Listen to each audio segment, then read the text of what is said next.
कहते हैं भाई भक्ति का महत्व। भक्ति कहते किसको है? लोग कहते हैं भक्ति भक्ति भक्ति। भक्ति जिसको देखोगे उसी की भक्ति होगी, जिसको देखा नहीं उसकी तो भक्ति हो नहीं सकती। तो कहते हैं सब संतों ने जो बखान किया, संत जो आए वहां से, जिन्होंने सब भेद इन जीवात्माओं का सबका बताया कि तुम ऐसे ऐसे आए, तुमको कौन ले आया, कहाँ फंस गए, किन किन चीजों में फंसा रखा है, और क्या तुम्हारे साथ में तमाम ये दूध भूत लगा दिए, तो सब कुछ बताया उन्होंने। तो सब संतों ने बखान किया भक्ति किसको कहते हैं और भक्ति क्या है। भक्ति और मुक्ति, न तो लोग मुक्ति समझते हैं न लोग भक्ति समझते हैं। कोई कुछ कह देता, कोई कुछ कह देगा, कोई कहता है स्वर्ग है, कोई कहता है वैकुंठ है, यही मुक्ति है। और ये मुक्ति ये नहीं है। मुक्ति का तो बहुत बड़ा ऊंचा पद है। यहाँ कहीं भी मुक्ति नहीं मिलेगी, न यहाँ मृतलोक भी मिलेगी, न स्वर्ग वैकुंठ में, और न आपके ईश्वर के लोक में। सूक्ष्म लोक में नहीं मिलेगी, फिर कारण ब्रह्म के लोक में भी मुक्ति नहीं मिलेगी। इन किसी स्थानों पर नहीं मुक्ति का। और लोग इसको समझते तो चलो भाई, चलो गंगा स्नान कर लिया, चलो ये मुक्ति, इसी में मुक्ति है। ये मुक्ति इसी में छुपी हुई है। कभी जमुना स्नान, कभी गंगा, कोई नर्मदा कहता है तो कोई कहता है कावेरी, तो कोई कहता है कुछ, कोई कुछ कहता है। कोई कहता है अच्छा भाई चलो समुद्र में सब नदियां मिलती है, चलो इसी को ना मुक्ति मिल जाएगी। वह ऐसे ही है। अब आप ढूंढते फिरते हो, मिलेगा कहीं नहीं। ये कोई मिलने के रास्ते थोड़ी, ये जड़ता में ढूंढते फिरो। अरे भाई तुम चेतन हो, बैठे हो, उसका होश नहीं है, बदहोश हो कि हम कौन है, उसी को जानने की जरूरत है। तो भक्ति का महत्व जो सब संतों ने वर्णन किया, सबने जब जब संत आए सबने बखान किया, और बिना भक्ति के छुटकारा नहीं। इसलिए उन्होंने वर्णन किया सबने, क्योंकि ये तो समय काल आते रहे। एक आया तो उसके बाद दूसरा आया, फिर तीसरा आया, फिर चौथा आया, फिर पांचवा। ये सब उसी मालिक को प्राप्त करने वाले आते रहे, अब भी आ रहे हैं, अब भी आ रहे हैं, आगे भी आएंगे आएंगे। अभी ये बंद नहीं होगा। अभी बोलो। यही माता गुरु मत पहचानो जी, और मते सब झूठ भूल। कहते भाई सच्ची बात तो ये गुरमत, यानी गुरमत कहते हैं मालिक से मिलने का गुरु जुक्ति, यानी गुरु रास्ता। मुझे आप तो अपना रास्ता खो बैठे हो, तो बताएंगे भाई इस रास्ते से आना, इससे जाए। तो जिससे गुरमत आते जाते हैं गुरु, वो रास्ता कहेंगे इससे आओ, चलो चलो इस रास्ते से ले चलो, इस तरह से उसको कहते हैं गुरुमत, गुरु का रास्ता।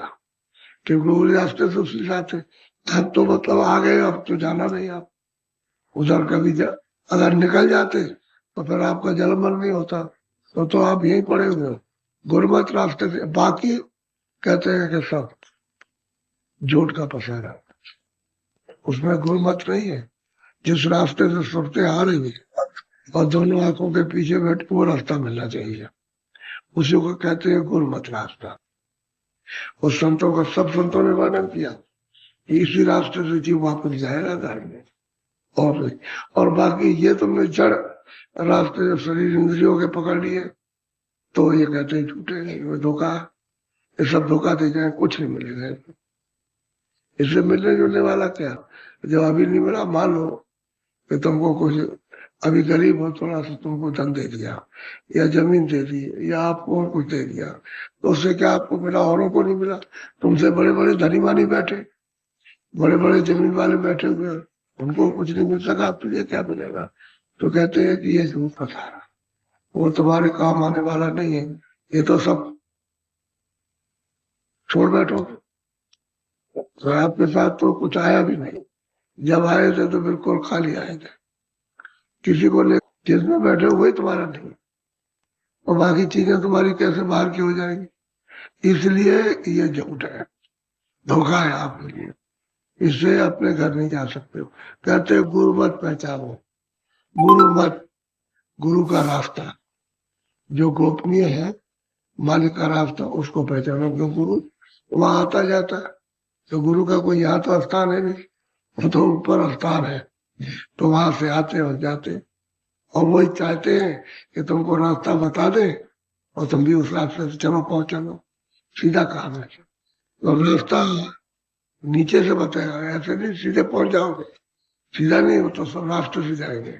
पहले ईश्वर का भेद उसको करो, ब्रह्म का भेद उसको, पार ब्रह्म का उसको करो, वह मतलब ये महाकाल का उसको, तब घर में जाओगे और कहोगे नहीं हम तो सीधा महापुरुष को याद करेंगे, नहीं होगा, नीचे से याद करके जाना, सबकी याद करनी पड़ेगी।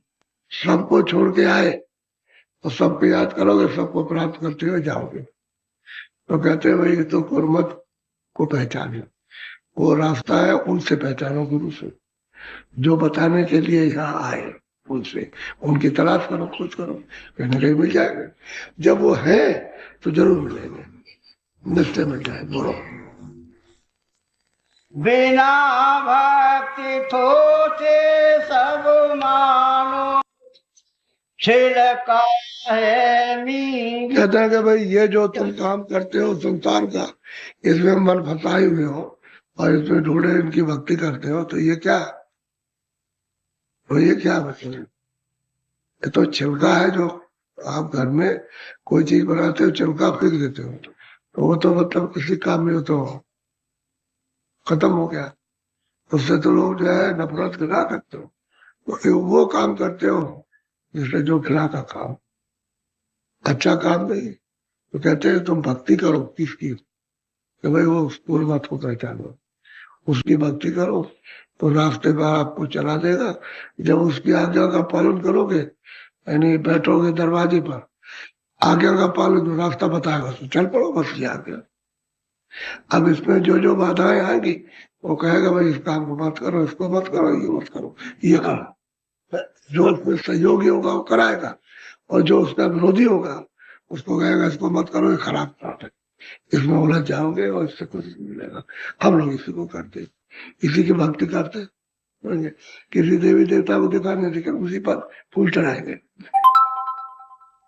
यहाँ आगरे में सावन के महीने में मेला लगता, हमेशा लगता, और मेले में बहुत भीड़ होती है, अभी भीड़ होती है। तो कैलाश का मेला लगता है आगरे से मथुरा रोड पर आके, वहां से अंदर एक सड़क जाती है, तो सावन के महीने में मेला लगा था। तो तब आप स्त्री पुरुष जा रहे थे गंगा जी, जमुना जी किनारे किनारे जा रहे थे, तो एक देवी थी, उसको घर में दस्त हो रहा, तो उनका भाई ऐसा सुहावना अवसर क्यों चुका जाए, अब जो कुछ है तो दस्त उसको हो रहा है, तो कह रहे चलो। उसने डोलची में फूल ले लिए और चली जा रही थी, अकेले थी, और कोई साथन साथ में निकल गए, तो रास्ते में उसको दस्त लग गया। अब मतलब ये है कि अब सोचने लगे कि इधर भी आदमी, इधर भी आदमी, और पीछे से भी और इधर भी है, अब क्या किया जाए, कहाँ जाए, कोई जगह नहीं।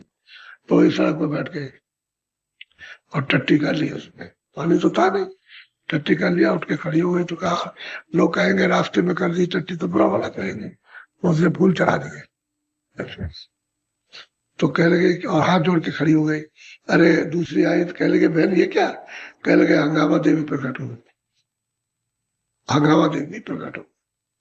तो जितनी देवियां फूल ले हुए थी वो भी चढ़ाने लगी उस पर, तो पीछे से झुंड आया देवियों का, भाई क्या, कह लगे हंगामा देवी प्रकट हो गई। तो चारों तरफ से घेर लिया और वो भी चढ़ाने लगे। अब वो चट्टा लग गया वहां पर फूलों का, तो पता चला कि रास्ता तो रुक गया।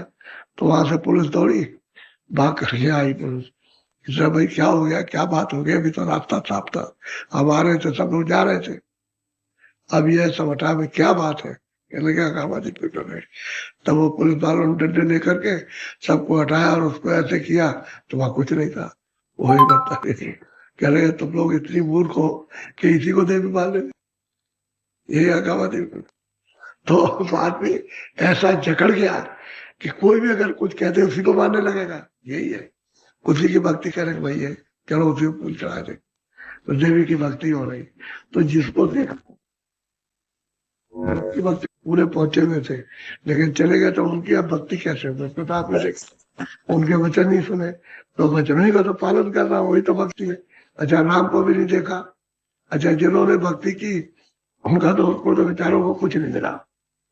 जितने भी थे पांचों पांडव, ये उनकी भक्ति करते थे कृष्ण की, और जब उनका शरीर छूटा, उनको आदेश मिल गया जाओ उत्तराखंड में और बैतरणी नदी है वहां जाके इसे करके वहां गिर जाओ और मुंह मत दिखाना, तुमको मानुष मारने की हत्या रखे। तो चले गए, वहां गिरे और सीधे नरक हो गए।